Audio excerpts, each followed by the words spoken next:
Assalamualaikum warahmatullahi wabarakatuh. Apa kabar sahabat semua?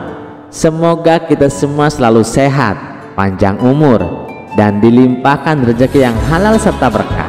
Amin ya robbal alamin. Hari itu cuaca di kota kecil pinggiran Baghdad terasa aneh. Matahari bersinar terang, tapi angin berhembus dingin menusuk. Di antara debu jalanan tampak seorang pria tua melangkah perlahan. Jubah coklatnya bolong di bagian bawah, sorbannya miring, dan wajahnya tenang seperti tak ada beban di dunia. Namun kali ini langkahnya bukan menuju masjid, bukan pula menuju pasar.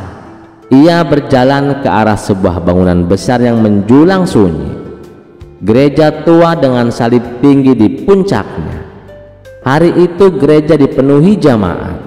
Sebuah kebaktian besar sedang berlangsung. Dengan suara pintu berderit, Abu Nawas masuk tanpa izin, langsung duduk di bangku paling depan. Beberapa jamaat mendelik tajam, yang lain menyembunyikan tas mereka, seolah Abu Nawas adalah jin yang kabur dari neraka. "Permisi," katanya lembut. "Bolehkah saya tanya satu hal saja?" Semua menoleh. Gereja hening. Abu Nawas berjalan pelan ke tengah altar, berdiri tepat di bawah patung Yesus, lalu berkata, "Tuan Pendeta, saya hanya ingin tahu, kalau Yesus itu Tuhan, sejak kapan beliau jadi Tuhan? Karena setahu saya, dulu beliau bayi dulu kan? Nah, sebelum jadi bayi, siapa yang jadi Tuhan waktu itu?" Gereja membeku, bahkan jarum jam seolah berhenti berdetak. Pendeta menelan ludah, wajahnya menegang. Tentu saja Yesus sudah ada sejak awal. Dia adalah Firman, katanya gagap. Abu Nawas menyipitkan mata. "Firman yang mana, Tuan Pendeta? Yang bisa ditulis dan dibaca, atau yang bisa menangis dan menyusul?" Suara cekikikan terdengar dari sudut ruangan. Beberapa menahan tawa, sebagian justru tanpa berkaca-kaca. Bukan karena marah, tapi karena ada yang menggugah hati. Tiba-tiba seorang petugas keamanan gereja bertubuh besar dan gagah maju hendak menyeret Abu Nawas keluar. Tapi sebelum sempat menyentuhnya, Abu Nawas berbalik dan berkata, "Kau ingin aku keluar karena aku bertanya? Kalau begitu, ajarkan dulu aku jawabannya." Pria itu terdiam. Jamaat mulai berdiri, bukan untuk mengusir, tapi untuk mendengar lebih banyak. Pendeta mencoba mengambil alih suasana. Yesus adalah bagian dari Trinitas. Dia Tuhan, tapi juga anak Tuhan. Abu Nawas mengangkat tangan. Matanya penuh rasa ingin tahu, bukan sinis. "Maaf Tuan Pendeta, kalau Yesus itu anak Tuhan, siapa istrinya Tuhan? Masa Tuhan punya anak tapi tidak menikah?" Tawa tertahan pecah di sudut-sudut gereja. Seorang remaja terpingkal-pingkal, lalu disikut ibunya. Seorang bapak tua menutup mulut, menahan senyum. Pendeta mulai berkeringat, padahal udara masih dingin. Abu Nawas melanjutkan, "Kalau Tuhan bisa punya anak tanpa istri, berarti kita semua bisa menuntut warisan dari Tuhan kan?" Gereja kembali gaduh, tapi tidak ada yang benar-benar marah. Justru mereka mulai sadar. Pertanyaan itu bukan untuk menantang, tapi untuk memancing akal berpikir. "Saya dari kecil percaya Yesus itu Tuhan, tapi hari ini baru pertama kali saya mendengar pertanyaan seperti itu."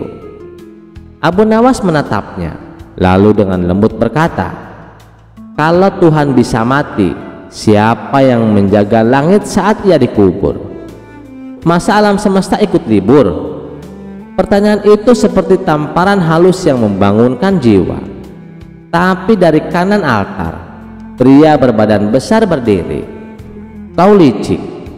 Kau bukan datang untuk belajar, tapi untuk menyesatkan." Abu Nawas hanya tersenyum. Justru saya datang agar kita semua tidak tersesat. Saya bertanya karena saya ingin paham, bukan ingin menang. Pendeta menatap Abu Nawas dalam-dalam. Kalau Yesus bukan Tuhan, lalu siapa yang menyelamatkan kita dari dosa? Abu Nawas menjawab dengan suara pelan tapi mantap. Tuan Pendeta, kalau dosa manusia hanya bisa ditebus dengan kematian Tuhan, maka itu artinya Tuhan kalah oleh dosa.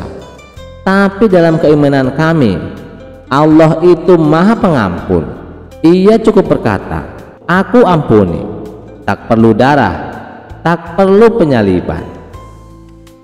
Kalian menyembah Tuhan yang disalib oleh ciptaannya sendiri, tapi kalian marah saat aku bertanya, siapa yang menjaga dunia saat Tuhan kalian wafat? Seisi gereja membisu.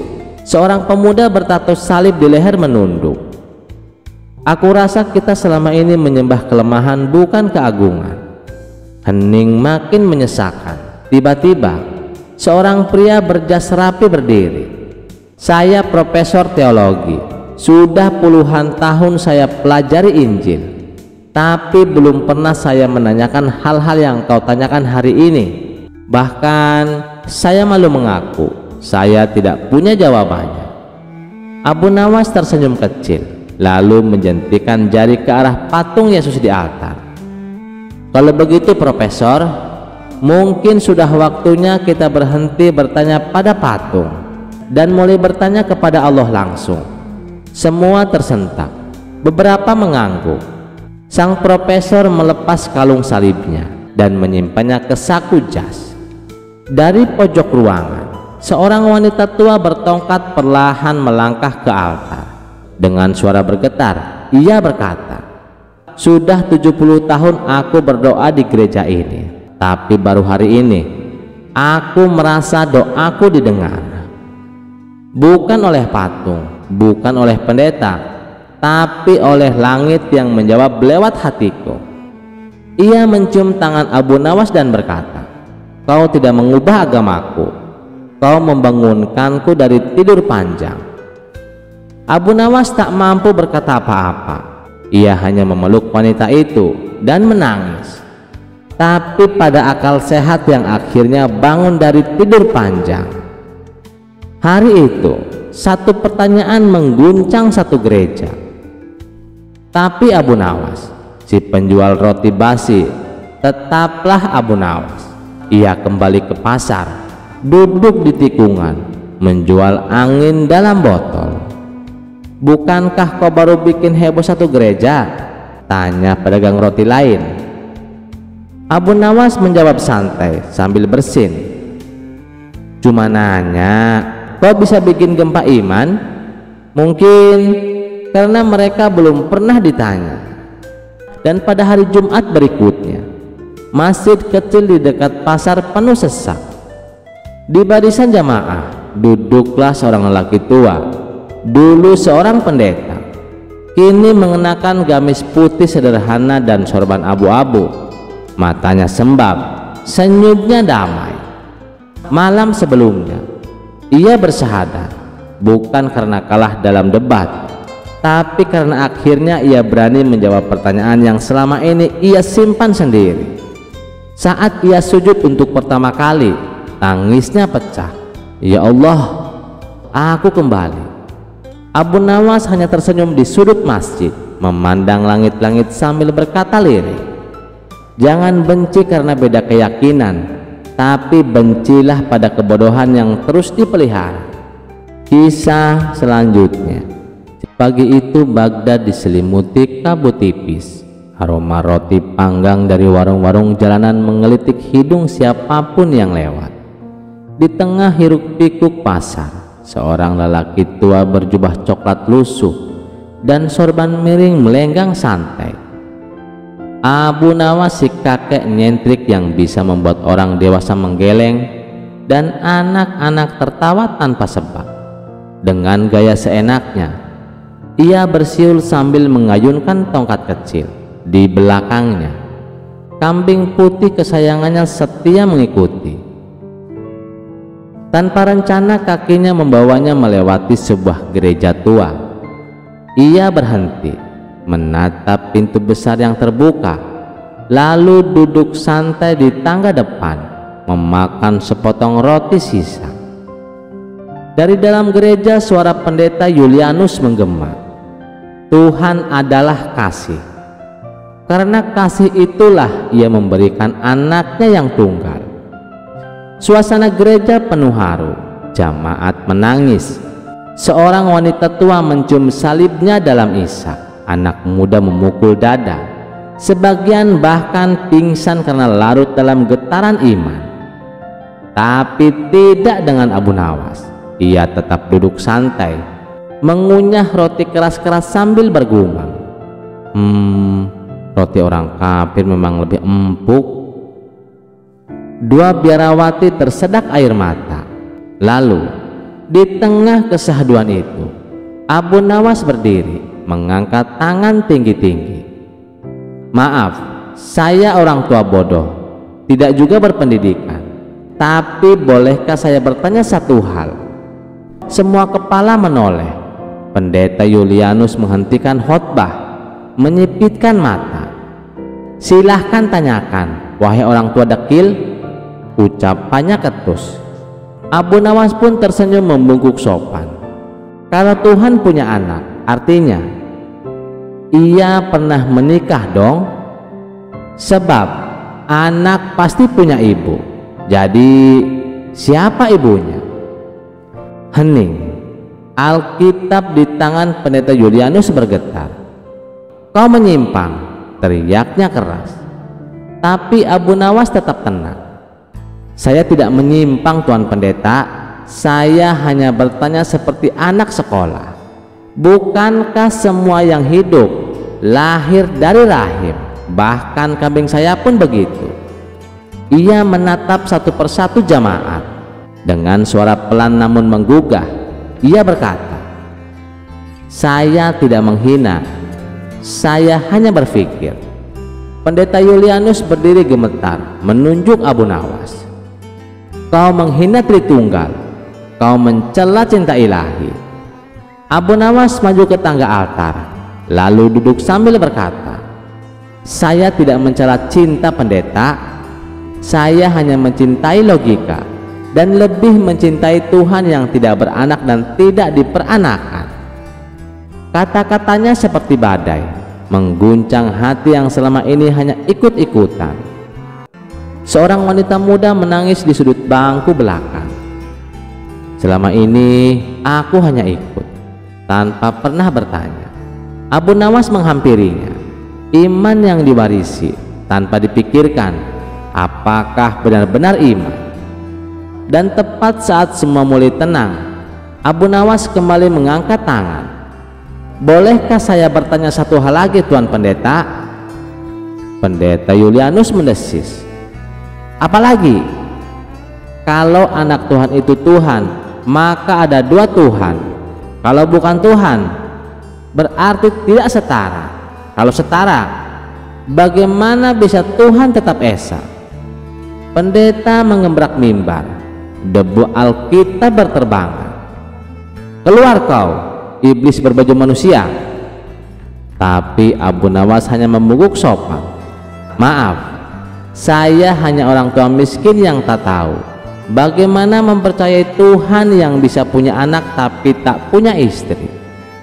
Di sudut gereja seorang pemuda berdiri, kalung salib menggantung di dadanya. "Saya bingung, Pendeta. Jawabannya apa?" Hening kembali menyelimuti ruangan. Lalu dari tengah jamaat berdirilah sosok tua berjubah gelap.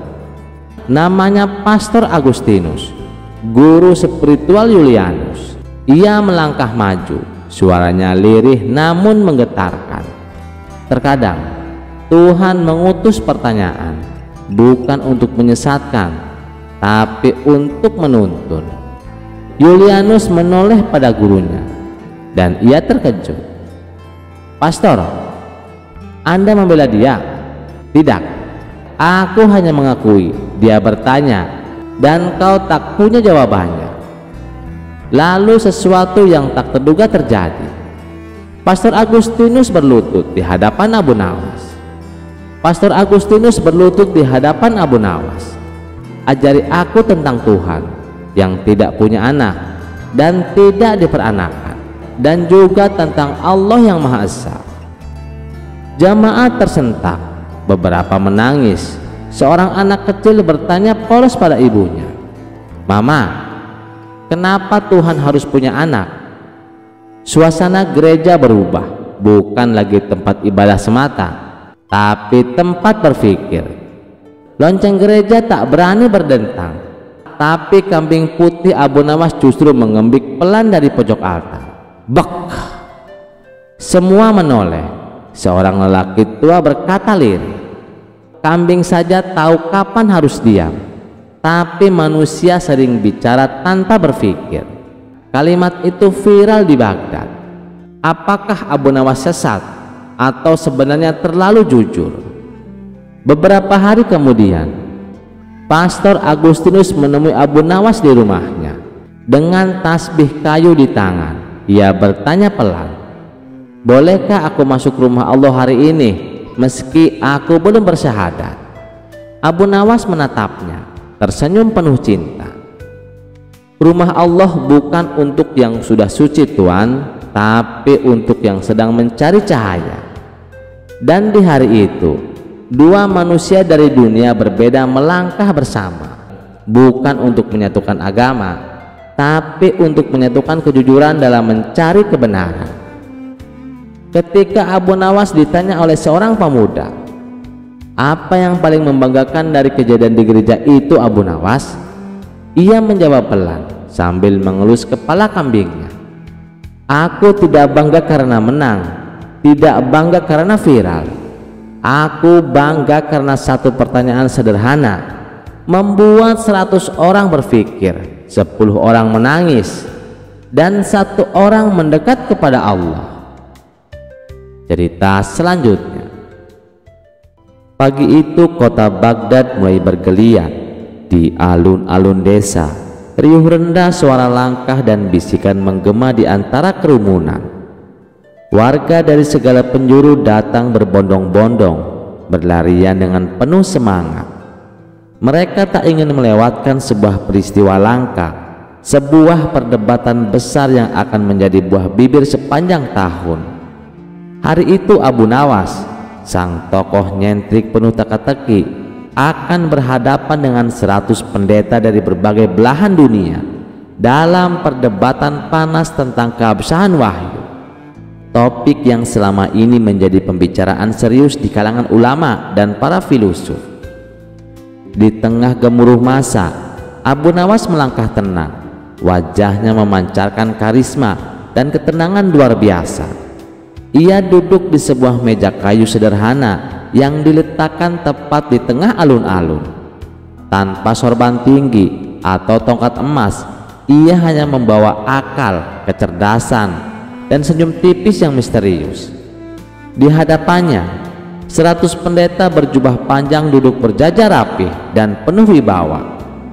Masing-masing membawa keyakinan dan ilmu dari tempat asalnya. Wajah mereka serius, mata mereka menatap lurus ke arah Abu Nawas. Dan kerumunan pun hening, semua menanti siapa yang akan berbicara terlebih dahulu. Segala bermula ketika pendeta tua berusia 70 tahun berdiri penuh wibawa. Ia bernama Lucien Armand dari Prancis. Ia terkenal karena ilmunya tentang ajaran agama yang telah lama ia dalami. Dengan suara lantang dan penuh keyakinan, ia membuka perdebatan. "Wahai Abu Nawas, kami mendengar bahwa engkau adalah orang yang cerdik dan pandai berbicara. Namun, kami ingin mengujimu seberapa dalam pemahamanmu tentang wahyu. Apakah benar wahyu itu datang dari Tuhan ataukah hanya ilusi yang diciptakan manusia?" Kerumunan mulai berbisik. Ini pertanyaan serius. Apakah Abu Nawas mampu menjawabnya? Semua penonton menunggu jawaban dari Abu Nawas. Namun tak disangka-sangka, Abu Nawas malah menguap lebar-lebar. Ia meregangkan tangan seperti orang bangun tidur sambil berkata, "Hanya itu pertanyaannya, Tuan?" Pendeta Lucien langsung mengerutkan kening. Ia jelas tidak menyangka jawabannya seperti itu.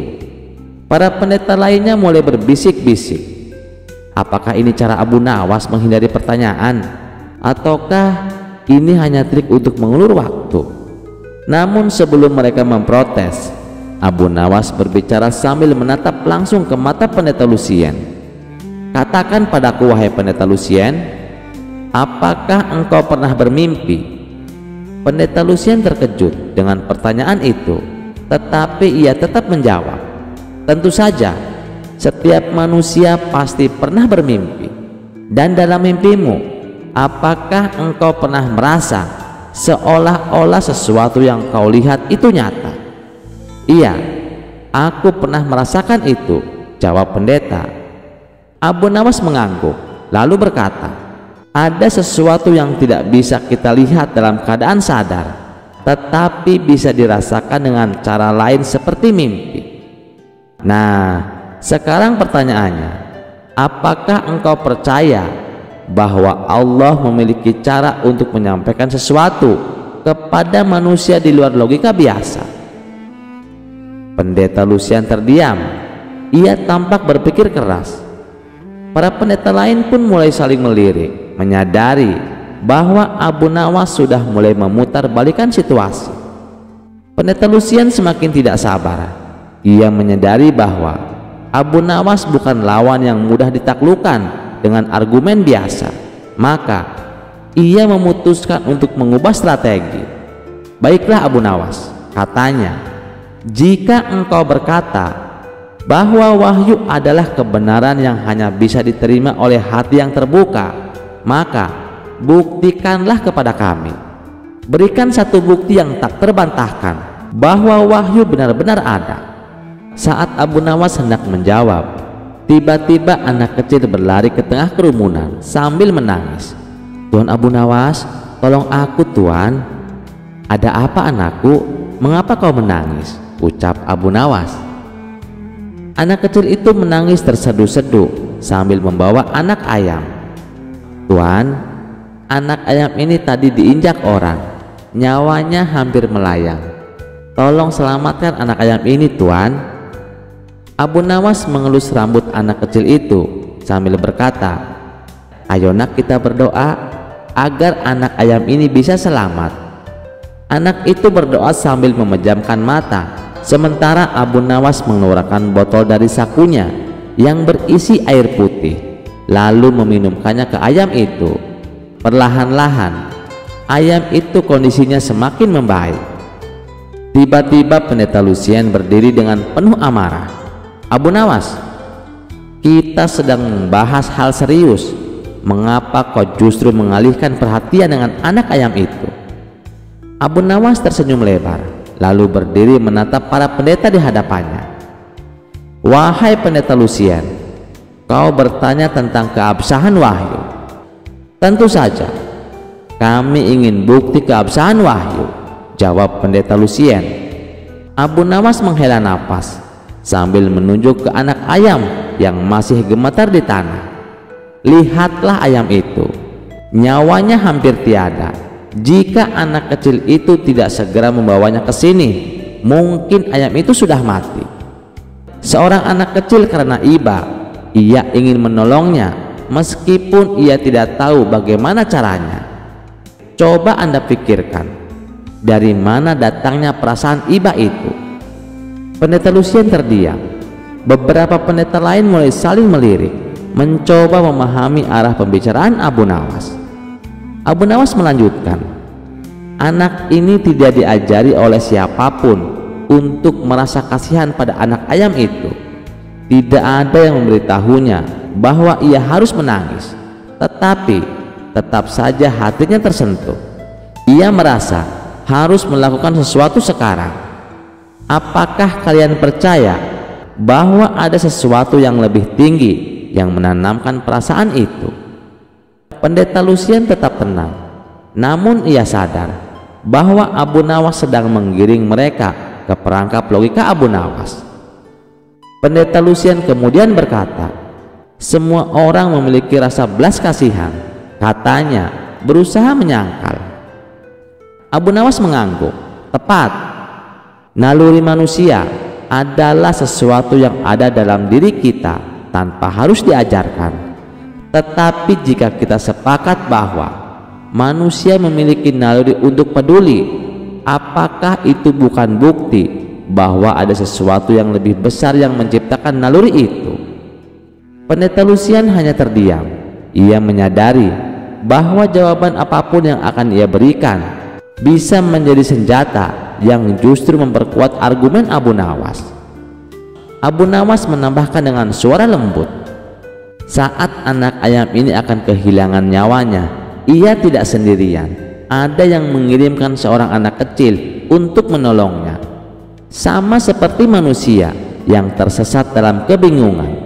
Lalu wahyu turun sebagai petunjuk agar mereka bisa kembali ke jalan yang benar. Kerumunan mulai mengangguk-angguk, perlahan memahami perumpamaan yang digunakan Abu Nawas. Namun para pendeta tidak mau kalah. Pendeta yang duduk di sebelah pendeta Lucien, seorang pria bertubuh kurus dengan wajah tajam bernama pendeta Matteo, tiba-tiba berdiri.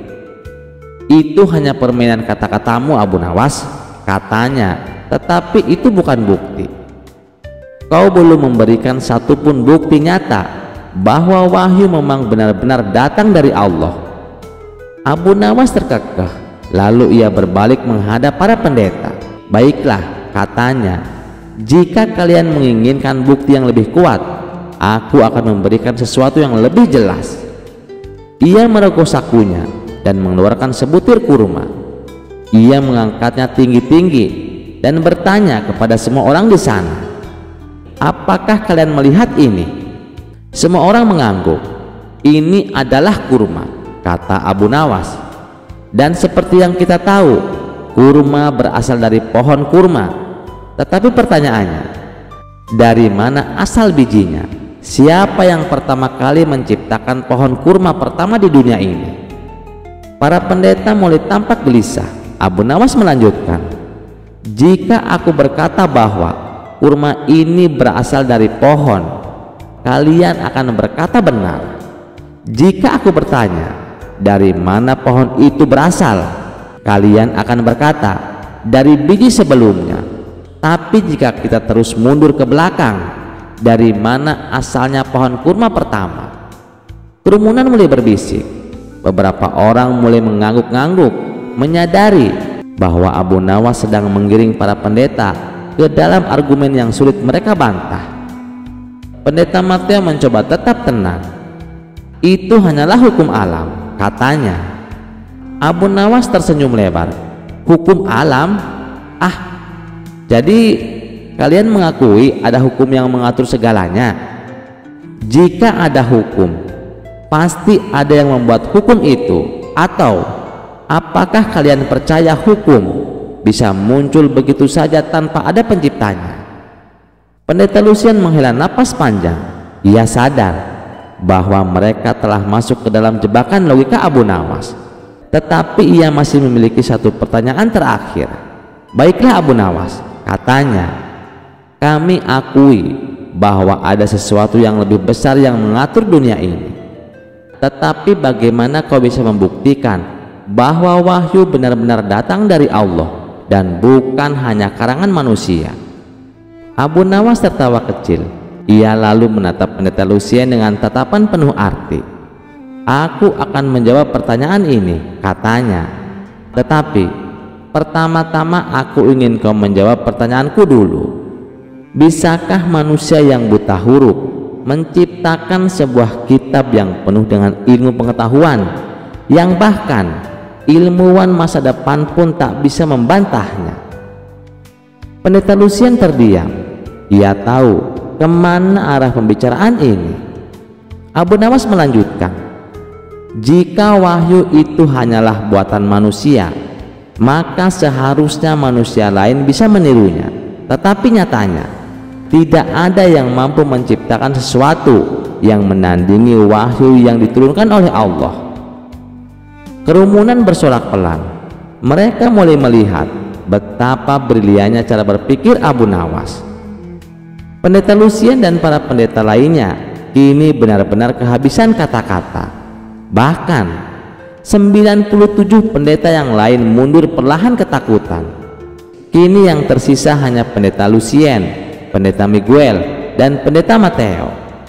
Pendeta Mateo angkat bicara dengan wajah memerah.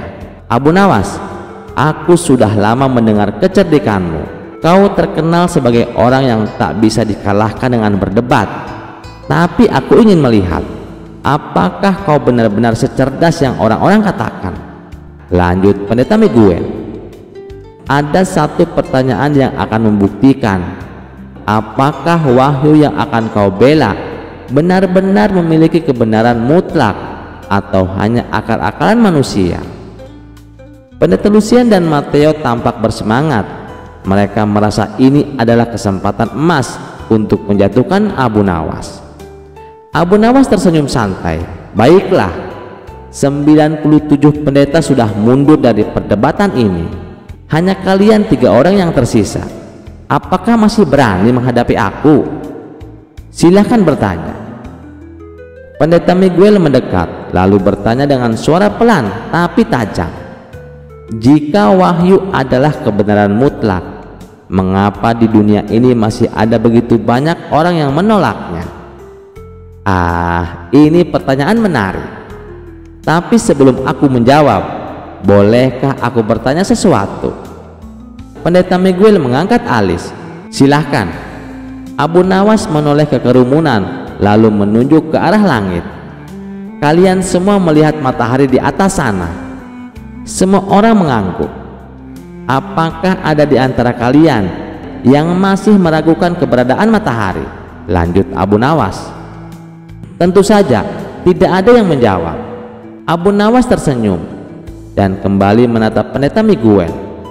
"Namun meskipun matahari bersinar terang, masih ada orang yang buta dan tidak bisa melihatnya.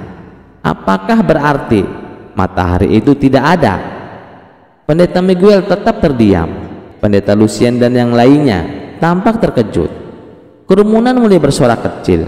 Mereka paham kemana arah perumpamaan Abu Nawas. "Begitu pula dengan wahyu," lanjut Abu Nawas. "Ia adalah cahaya, namun ada yang menolak melihatnya.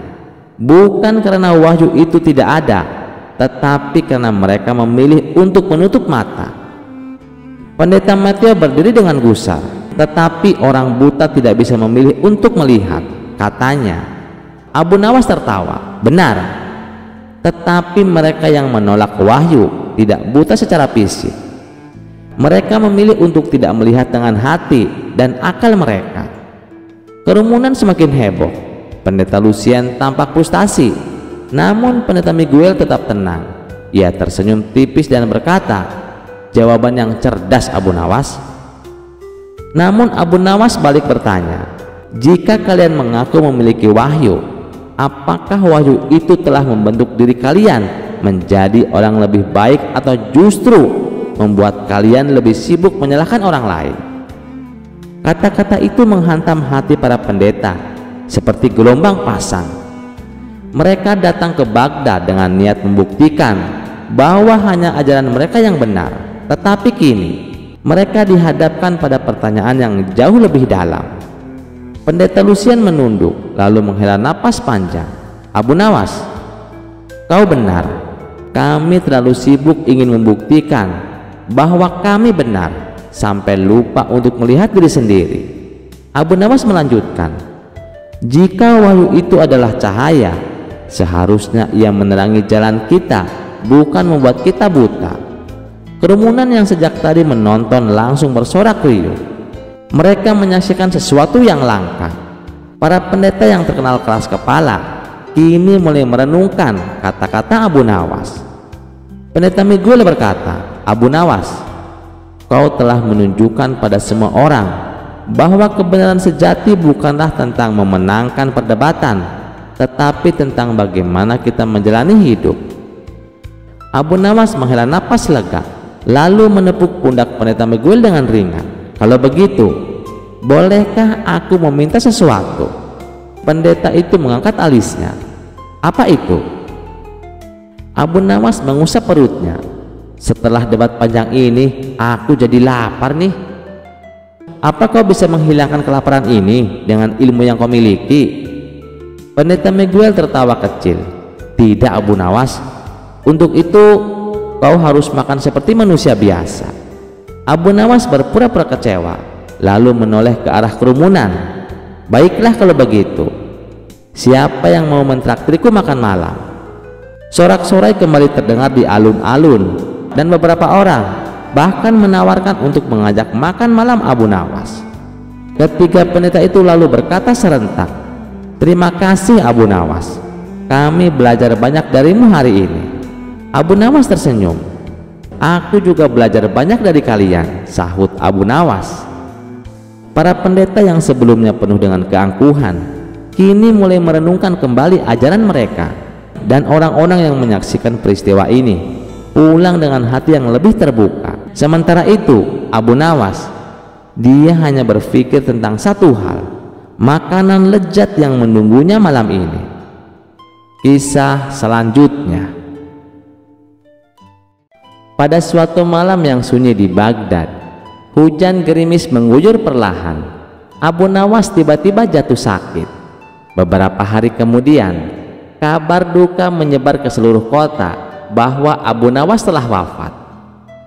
Warga Baghdad bersedih, meskipun terkenal jenaka dan kadang menyebalkan.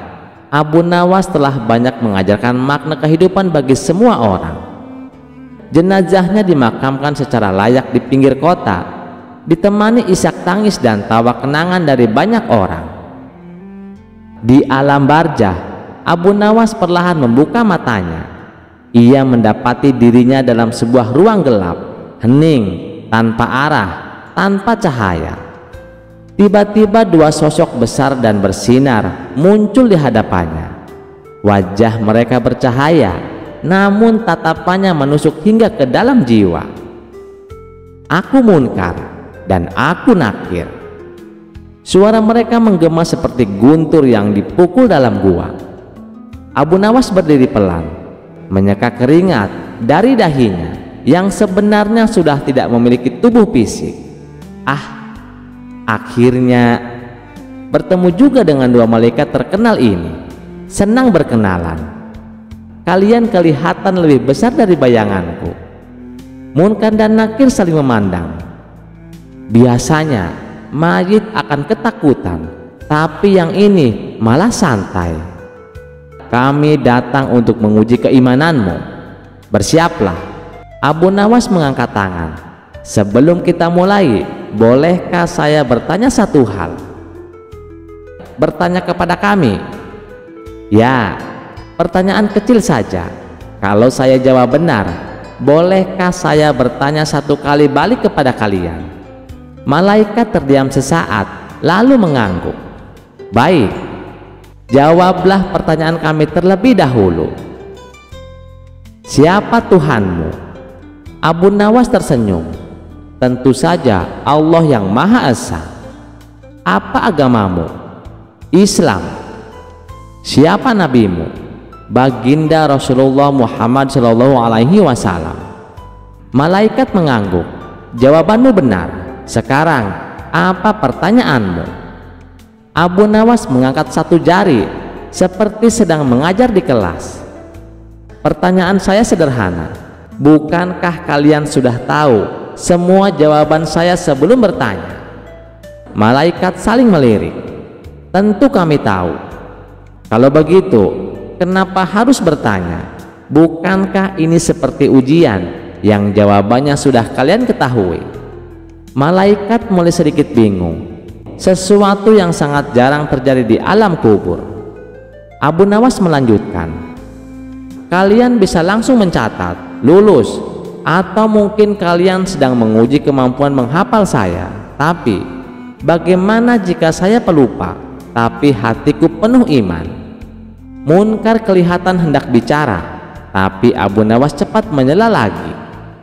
"Lagi pula, selama hidup saya sibuk membantu rakyat miskin, berdakwah dengan cara jenaka, dan mendamaikan yang berselisih. apakah kalian tidak mempertimbangkan nilai tambah itu? Nakir berkata, ini bukan negosiasi wahai manusia. Baiklah, kata Abu Nawas, tapi izinkan saya memberikan perbandingan. Jika seorang murid menjawab semua soal ujian dengan benar dan gurunya tetap menyuruhnya mengulang kelas, bukankah itu zalim? Kami tidak zalim. Nah, itu yang ingin saya dengar. Jadi saya luluskan? Malaikat terdiam. Biasanya tidak ada yang bisa berbicara sepanjang ini di alam kubur. Bahkan orang alim sekalipun hanya menjawab sependek mungkin. Tapi Abu Nawas berbeda. Ia tidak hanya menjawab, tapi ia berdebat. Munkar akhirnya berkata, Abu Nawas, kau dikenal cerdas di dunia, tapi alam ini bukan tempat bermain kata. Siapa bilang saya bermain? Jawab Abu Nawas, saya hanya ingin memastikan bahwa sistem pengujian ini adil, bukan hanya prosedural. Nakir menatap Abu Nawas tajam. Kau ingin menguji kami, Abu Nawas?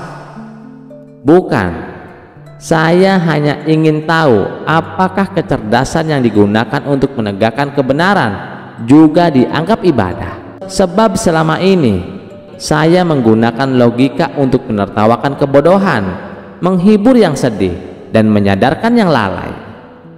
Hening beberapa saat, lalu malaikat berkata, kau telah menjawab dengan benar, tapi pertanyaanmu juga menjadi ujian untuk kami.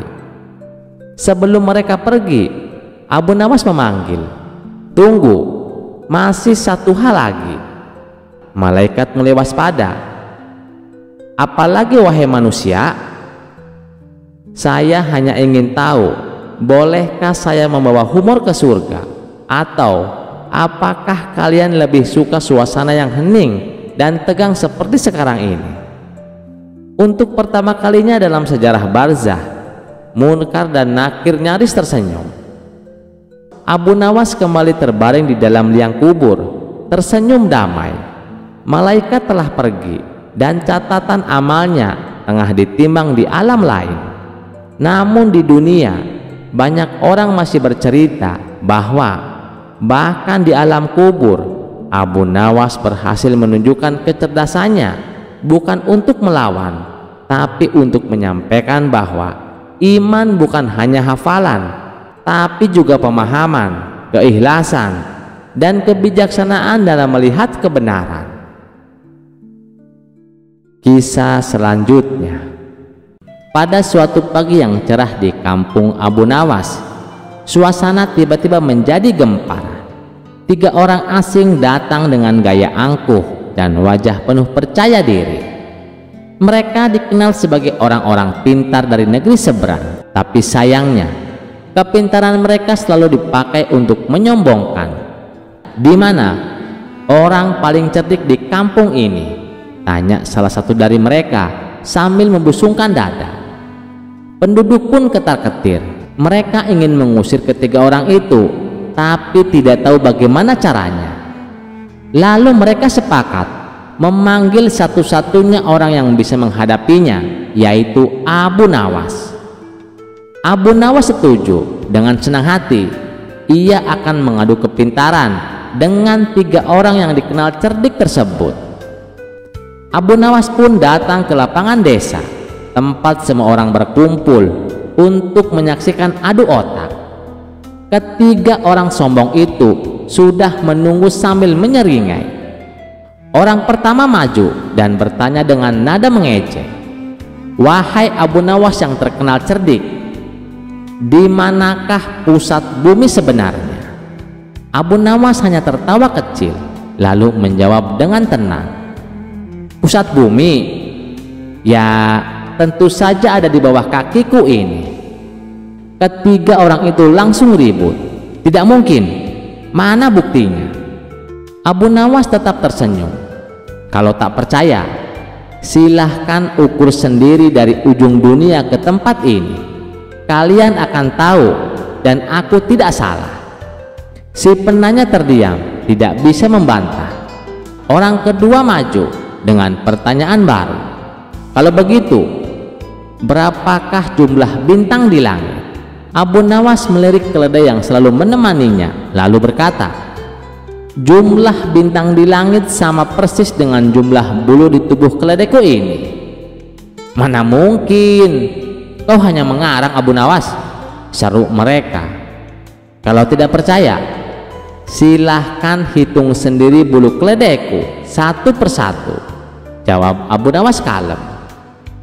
Penduduk yang menonton tertawa terbahak-bahak, sadar kalau dua temannya sudah dipermalukan. Orang ketiga yang paling galak maju ke depan, kesal mendengar jawaban Abu Nawas. Orang ketiga dari kawanan itu lalu mengajukan pertanyaan kepada Abu Nawas. Abu Nawas, Anda tahu bulu keledai? Coba berapa jumlah bulu yang ada di keledai itu? Tanya orang ketiga tersebut. Abu Nawas hanya tertawa cekakak cekikik. Ia menganggap pertanyaan dari ketiga orang itu tidak kreatif karena semua pertanyaannya sama, yakni menanyakan jumlah bulu ekor keledai ini sama dengan jumlah rambut yang ada di janggut Anda. Kalau tidak percaya, silahkan cabut satu persatu, ucap Abu Nawas. Sadar jika bulu jenggot dicabut satu persatu akan sakit, maka orang ketiga itu langsung terdiam dengan jawaban Abu Nawas. Ketiga orang itu ingin membalasnya, tapi mereka tidak tahu apa yang harus ditanyakan lagi, karena ternyata Abu Nawas lebih cerdik daripada dirinya. Cerita selanjutnya. Pada suatu siang yang terik di kota Baghdad, pasar tengah ramai-ramainya. Pedagang berteriak, unta menguak, dan orang-orang berlalu lalang seperti air bah. Di tengah keramaian itu muncullah Abu Nawas. Seperti biasa, wajahnya cerah, matanya tajam, dan senyumannya menyimpan ribuan rencana. Namun kali ini ia membawa seikat gulungan kertas yang diikat dengan benang emas.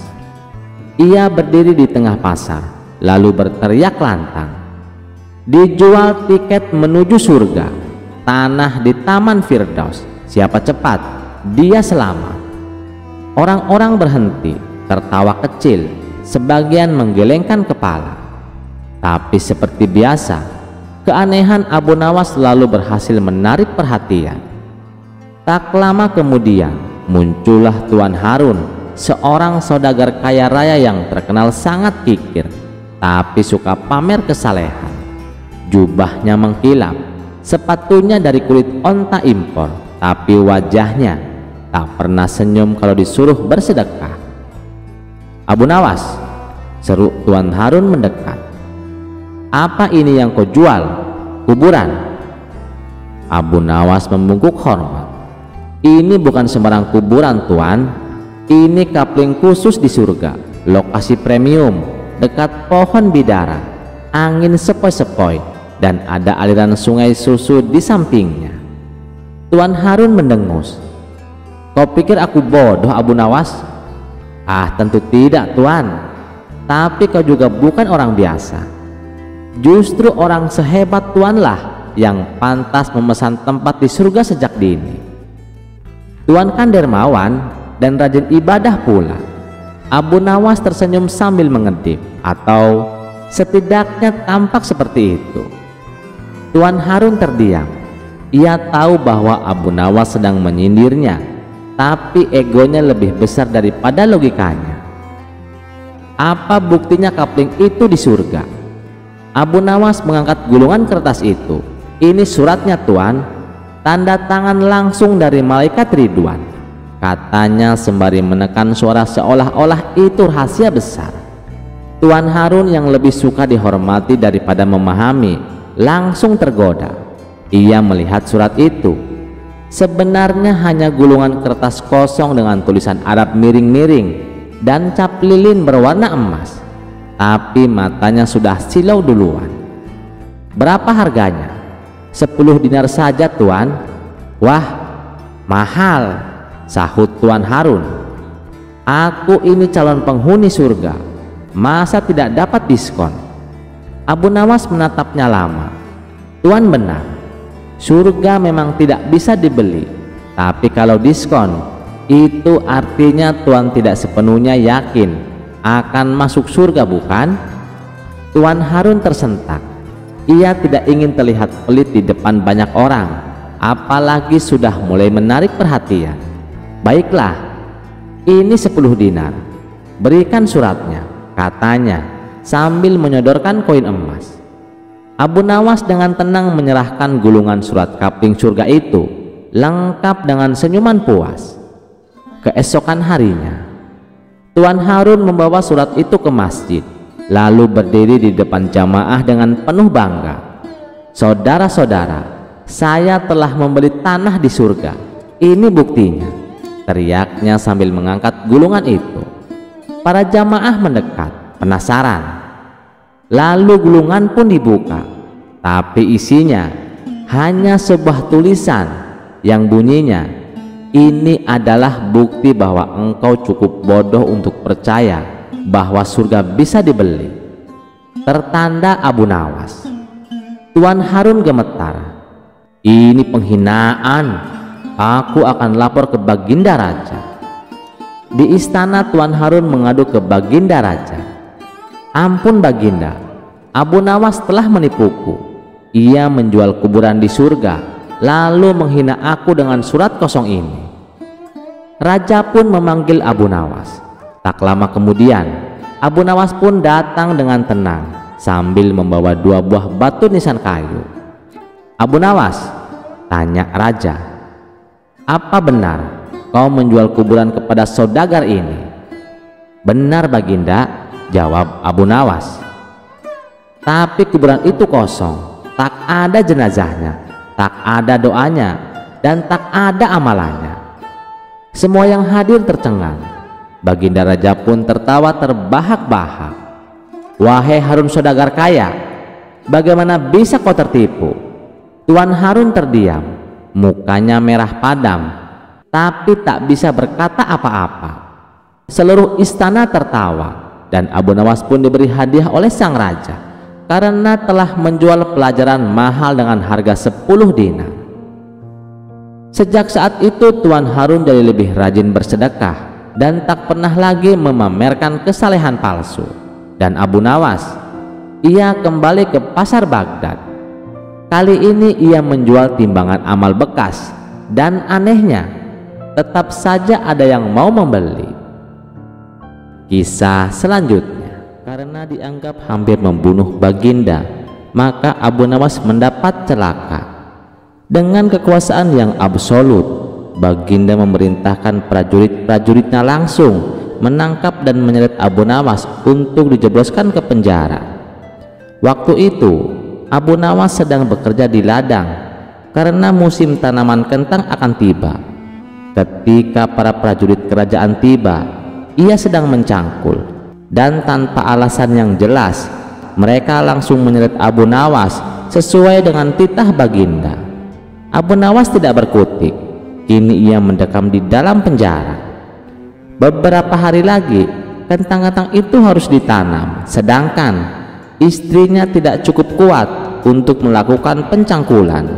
Abu Nawas tahu bahwa tetangga-tetangganya tidak akan bersedia membantu istrinya, sebab mereka juga sibuk dengan pekerjaan mereka masing-masing. Tidak ada yang bisa dilakukan di dalam penjara kecuali mencari jalan keluar. Seperti biasa, Abu Nawas tidak bisa tidur dan tidak enak makan. Ia hanya makan sedikit. Sudah 2 hari ia meringkuk di dalam penjara, wajahnya murung. Hari ketiga, Abu Nawas memanggil seorang pengawal.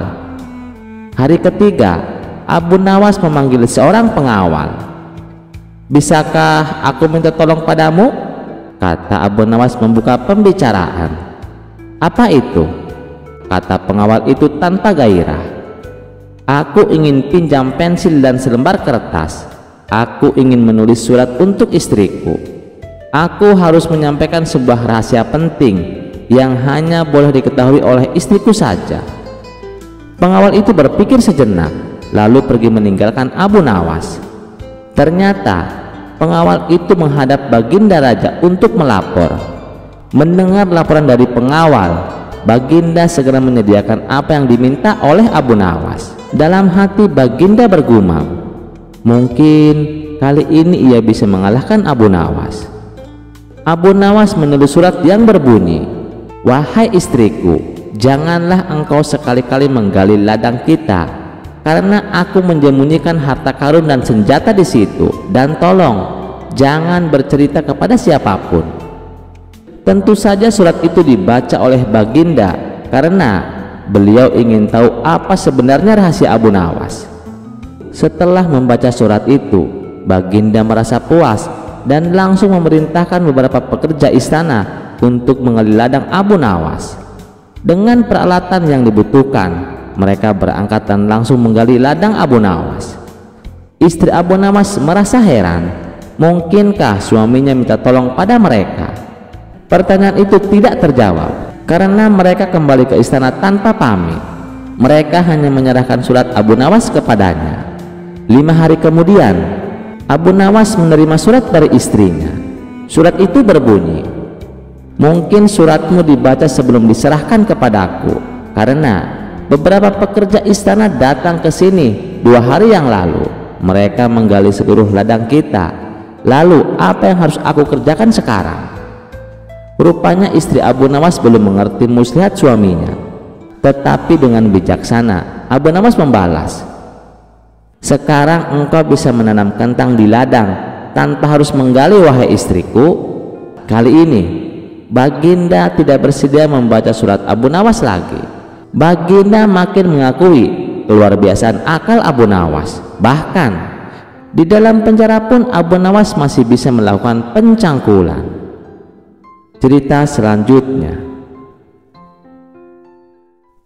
Pada suatu hari, Raja mengundang Abu Nawas dan istrinya dalam acara jamuan makan malam megah, memperingati 50 tahun pernikahan Raja dan Ratu. Undangan itu begitu istimewa dan Abu Nawas tahu ia harus datang bersama istrinya, sang delima merah, wanita cantik bersahaja yang selalu mengenakan cadar. "Aku ingin kau tampil anggun malam ini, istriku," kata Abu Nawas dengan lembut. "Buatlah semua orang terkagum, tapi ingat, kecantikanmu adalah anugerah, bukan tontonan." Sang istri tersenyum manis, menuruti dengan anggun. Tak ada yang menyangka malam itu akan jadi awal dari kecanggungan besar di istana. Tibalah mereka di istana, suasana megah, meriah, dan penuh canda tawa. Raja yang biasanya dingin dan berwibawa langsung berdiri saat melihat Abu Nawas datang. Tapi jelas bukan Abu Nawas yang menarik perhatiannya. Mata Raja terpaku pada istrinya. Acara pun berlangsung lancar hingga tiba-tiba angin malam bertiup kencang dan tanpa sengaja menerbangkan cadar istri Abu Nawas. Seketika semua terdiam. Wajah sang istri yang elok terpampang jelas. Para tamu terkesima, termasuk sang raja. Tapi cepat-cepat Abu Nawas menutupi wajah istrinya lagi. Dengan tenang ia berkata kepada raja, "Baginda, apa yang akan Anda lakukan jika melihat harta karun milik orang lain bersinar terang di depan mata?" Raja tersenyum kecil dan menunduk. "Tentu saya tak akan mengambilnya." Abu Nawas mendekat lalu berbisik, "Itulah kenapa Baginda, harta seindah ini saya simpan rapat, karena yang tak punya hak seringkali tergoda untuk berbuat serakah." Raja tersentak malu, tapi ia masih menahan diri. Beberapa hari kemudian, Raja menyampaikan keinginannya untuk berkunjung ke rumah Abu Nawas. Hatinya tak tenang. Pesona istri Abu Nawas telah menghantui Baginda Raja. Walaupun tak berkata langsung, tapi gelagat Raja jelas menandakan hasrat tersembunyi. Abu Nawas yang sudah curiga lalu berdiskusi bersama istrinya. Mereka menyusun rencana bukan untuk mempermalukan Raja, tapi untuk menyadarkan dan mengajarkannya agar tak tergelincir oleh nafsu. Hari kunjungan tiba. Abu Nawas menyambut raja dan para pengawal dengan hangat. Di ruang tamu tersaji aneka kue cantik warna-warni dengan bentuk dan hiasan yang luar biasa menggoda. "Silahkan Baginda," ucap Abu Nawas ramah. "Ini semua buatan istri saya." Raja langsung menyantap. 1, 2, 3 hingga hampir semua dicicipi. Bentuknya berbeda-beda," ujar raja, "tapi rasanya hampir sama. Dari apa ini dibuat?" Abu Nawas mendekat, lalu berbisik di telinga raja dengan senyum tajam. "Dari labu Baginda. Bentuk boleh menipu mata, tapi rasa akan tetap sama. Sama seperti wanita, tak peduli secantik apa rupanya. Jika tujuannya hanya untuk dimiliki karena rupa, maka nilainya serupa labu, cantik di luar, hambar di dalam." Raja tersentak, pipinya memerah, pandangannya kosong. Tiba-tiba semua rasa manis dari kue-kue itu berubah menjadi pahit. Ia meneguk air, lalu menunduk diam. "Maafkan saya Abu Nawas, saya telah berlebihan." Abu Nawas tersenyum tenang. "Saya hanya ingin Baginda tahu bahwa yang tampak indah belum tentu bisa dimiliki, dan yang bisa dimiliki belum tentu pantas diinginkan." Sejak saat itu, Raja kapok menaksir istri Abu Nawas. Ia pun belajar menjaga mata dan hatinya dari niat yang tak pantas. Dan Abu Nawas, ia tetap menjadi penasihat yang setia, bukan hanya dengan kata-kata, tapi dengan pelajaran berbalut kebijaksanaan. Setiap kecantikan adalah anugerah, bukan milik umum. Terima kasih sudah mendengarkan cerita ini. Sampai jumpa di cerita selanjutnya. Jangan lupa like, share, dan subscribe channel Teman Mimpi. Wassalamualaikum warahmatullahi wabarakatuh.